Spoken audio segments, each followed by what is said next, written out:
Olá pessoal, meu nome é João Gabriel, sou professor de Sociologia e hoje nós falaremos de um assunto bem polêmico que muito aluno aí está preocupado e não entende direito, o sistema político brasileiro.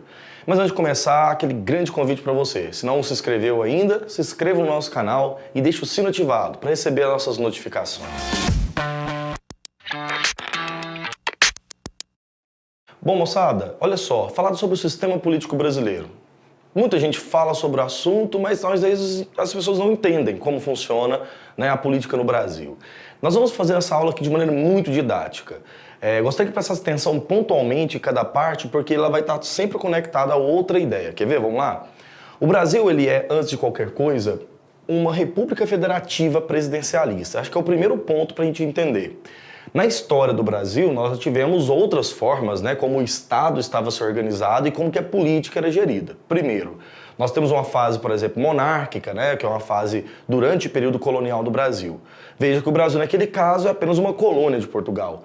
Com a independência de 1822, o Brasil se instaura enquanto um império, através de uma monarquia. Naquela conjuntura, uma monarquia de caráter que vinculava um certo absolutismo, princípios liberais, lembra? Tinha até o quarto poder, que era o moderador.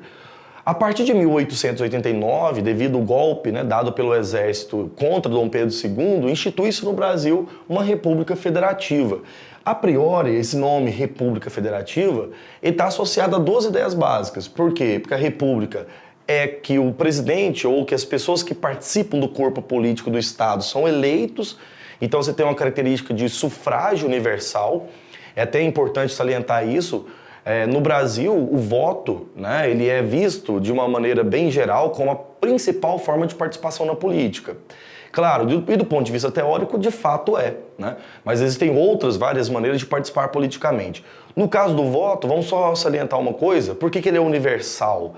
Porque ele está se tratando entre pessoas acima de 16 anos de idade até 60 de maneira obrigatória. Obrigatória especificamente 18, certo? Então você tem que um período entre 16 e 18 anos, que ele é optativo, facultativo ao indivíduo. E idosos também facultativo, ok? Que não tem distinção no nosso regime político atual por questões de gênero, por questões econômicas e nem mesmo questões de escolaridade. Pensar na ideia de república é pensar na ideia de que os membros que compõem a república são eleitos. Então, não são cargos hereditários como, por exemplo, você tem num regime monárquico. Ao mesmo tempo, você tem federativo porque é composto o Estado brasileiro por vários outros estados que compõem conjuntamente uma federação. Então, por exemplo, cada estado tem a sua autonomia, mas todas elas submetidas ao princípio ou à Carta Magna, que seria a Constituição brasileira, compreende? Ao mesmo tempo, presidencialista, diferentemente de outros países do mundo, porque o Brasil, o chefe político, o presidente, ele assume quanto chefe de governo, então ele é o membro direto do executivo no ponto de vista prático e ao mesmo tempo chefe de Estado. Então, por exemplo, vamos comparar aqui o caso da Inglaterra. A Inglaterra você tem um regime monárquico, constitucionalista, onde naquele regime você tem a possibilidade de ter um parlamento, como o Brasil também tem, só que a função de presidência não existe. A função dele é colocada por um primeiro-ministro que assume essas funções de chefe de Estado e chefe de governo, compreende? Pensando dessa forma, como que o Estado brasileiro é estruturado? A maior influência que arregimenta a nossa forma política está na obra mais importante da filosofia política contemporânea, que é O Espírito das Leis, de Charles Louis de Secondat, conhecido como Barão de Montesquieu. Filósofo iluminista, publica em 1748 essa obra, está até aparecendo aqui na tela para vocês, que vai demarcar a possibilidade para existir justiça e liberdade numa sociedade política de uma trifuncionalidade do poder do Estado. Ou seja, os poderes de um Estado não podem estar centralizados na mão de uma só pessoa, porque caberia abuso, porque não teria, por exemplo, a noção de que o equilíbrio do poder está pela tripartição. A tese fundamental do Montesquieu que nós adotamos é que o poder freia o próprio poder. A tese fundamental de que o equilíbrio, né, da justiça deve ser feita por três grandes esferas e suas ramificações internas. A saber, primeiro, a tripartição do Estado acontece pelo Legislativo, que é o corpo, né, de pessoas formadas para constituir leis, ou seja, para construir as leis. Num regime democrático como o nosso, nós temos uma democracia indireta. A nossa forma de participação não é eu, João Gabriel, ir lá no parlamento e criar lei. Nós temos um regime indireto no qual nós elegemos alguém e esse alguém cria o projeto de leis com a nossa carta branca, tá me entendendo? Esse regime ele transfere a outro do legislativo essa possibilidade. Qualquer indivíduo pode participar do legislativo brasileiro.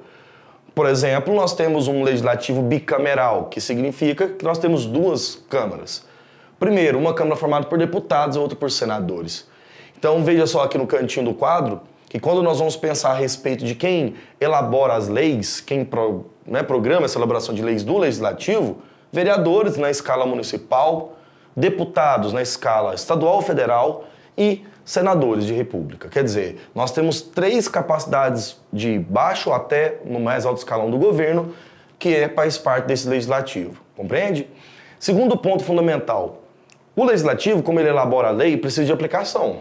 E o processo de aplicação é feito pelo executivo. O executivo é a área do governo categorizada pelas instituições que vão aplicar a lei.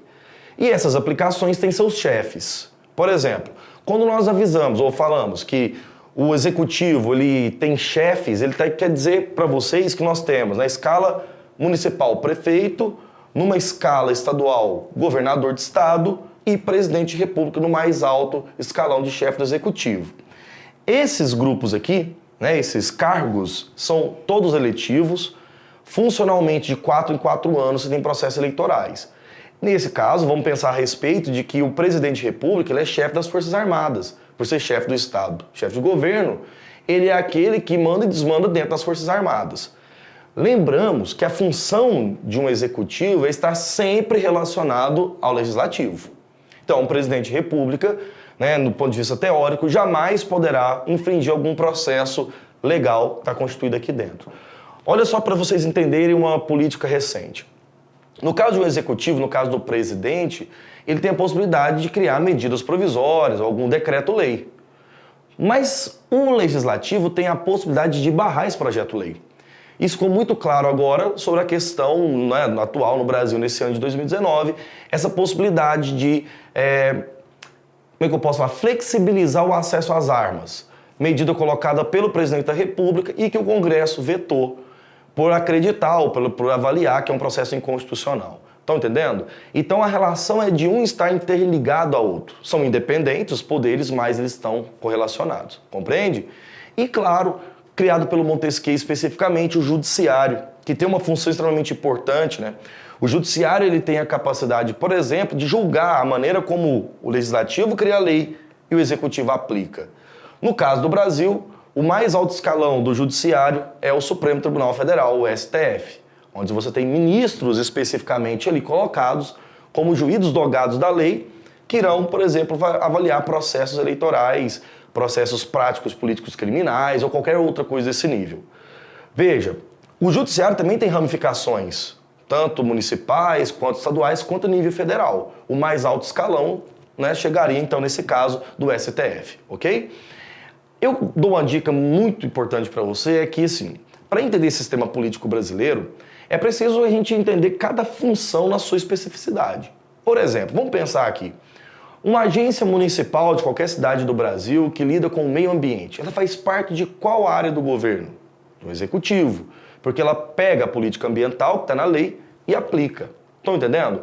O Exército, por exemplo, ele também é do executivo. A Polícia Militar do Estado, ela também é do executivo. Então são órgãos que vão aplicar a lei. Lembrando que, na teoria política brasileira, essa tripartição dos poderes ele serve para gerar equilíbrio dos poderes, para que nenhum poder acumule funções ou que ocorra abuso.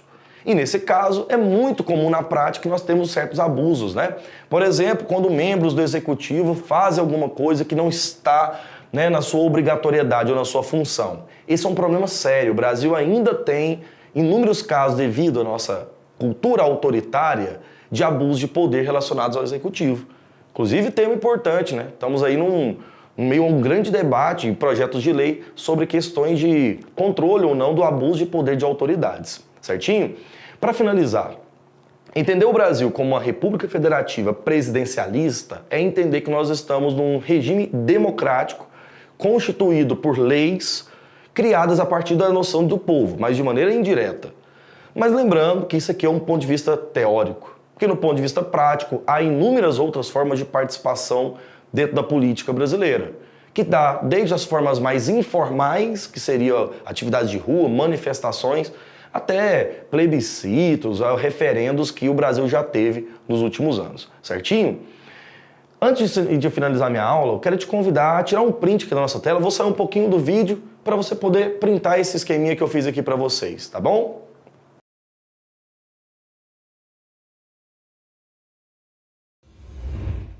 É isso aí, pessoal. Foi essa a nossa aula do sistema político brasileiro. Gostou? Então deixa um like aqui pra mim, por favor. Não se esqueça, aprofunde um pouco a sua leitura nos links que tem na nossa descrição. Nos acompanhe também nas redes sociais, vai lá no nosso Facebook, nos segue no Instagram e no Twitter. Um grande abraço pra você e até a nossa próxima videoaula.